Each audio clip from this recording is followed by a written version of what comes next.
Bienvenue pour ce nouveau numéro de votre capsule Le Mercato sur 13 TV mbokk yi dal leen ak jàmm ci seen Mercato sur 13 TV ci jamono ji nga xam ne Manchester United avancé wul trop ci dossier Jadon Sancho club mancunien bi jamono ji ñu ngi may gët bu baax doomu sénégalais bi di Ismaïla Sarr bu ñu sukkandikoo ci Daily Mirror Red Devils yi jamono ji ñu ngi xalaata dugg ci dossier wu international sénégalais bi di Ismaïla Sarr ancien joueur bu génération foot bi nga xam ne mu ngi def saison bu baax ci atam bu njëkk ca Premier League ci couleur Watford Liverpool tamit ñu ngi koy bàyyi xel. André Villas-Boas mu ngi wéy di liggéey ci mercato Olympique de Marseille te bëgg na renforcer attaquant bi saison bii ñu daal di jëm ba tax moom coach portugais bi jamono ji xelam mu ngi ci Islam Slimani mi nga xam ne mu ngi jógee ci saison bu réussir ci Ligue 1 ak AS Monaco international algérien bi nga xam ne Leicester moo ko abaloon Monaco ñuy ko xayma ci 8 millions d'euros ngir club bu ko bëgg a jënd.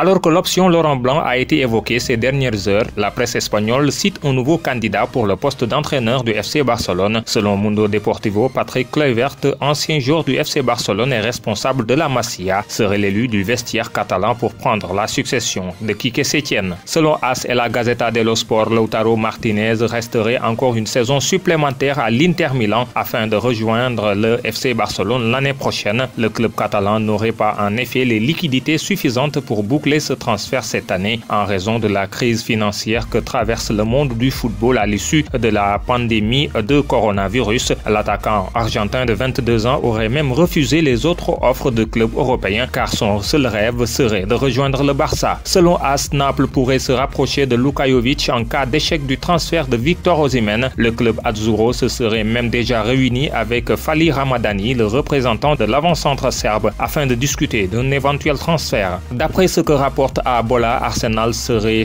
intéressé par le jeune ailier gauche de 17 ans du Sporting Portugal, Joelson Fernandes.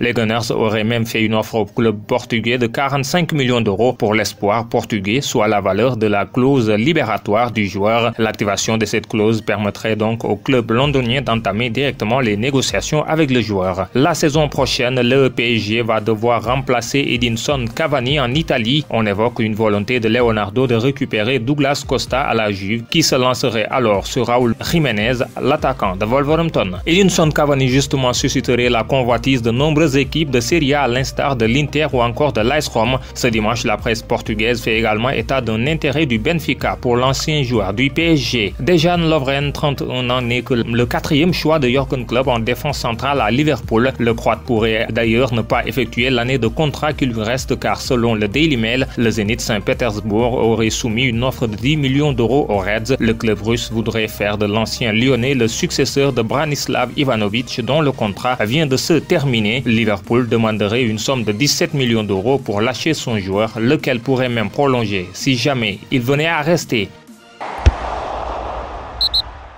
ñu jeexalee ak bonus sport Kashim Passa dafa tembo 2-2 ak Gaziantep FK ci 33e journée bu Super League bu Turquie ginnaaw résultat boobu équipe bu Istanbul bi daal di am léegi 40 points topp ci ginnaaw Antep mi nga xam ne am na 43 points sénégalais bi di Mame Baba Thiam réalisé na doublé pour Kashim Passa ci match boobule. KA Genk daan niki samedi gi champion national bu Belgique de FC Bruges 3-2 waaye nag donte ne am nañ défaite ñoom waa Bruges seen joueur bi di Youssouf Badji daal nay dugal ab doublé muy ñetteel ak ñeenteelu biom bi préparation bi tàmbalee ba léegi Krépin Diatta sax moo ko defal passe décisive ci bii bu njëkk bi. Arsenal démb def na résultat bu mucc ayib ci demi-finale cup ci digganteem ak Manchester City. Gunners yi ñoo daan Citizens yi 2-0 Gabonais bi di Pierre-Emerick Aubameyang moo dugal doublé ba daal di yóbbu équipe am ci finale bi ba tax ñu war a mën a yaakaar daal di am ab titre niki saison bii. Gunners yi daañu daje ak kiy gagné ci beneen demi-finale bi diggante Chelsea ak Manchester United.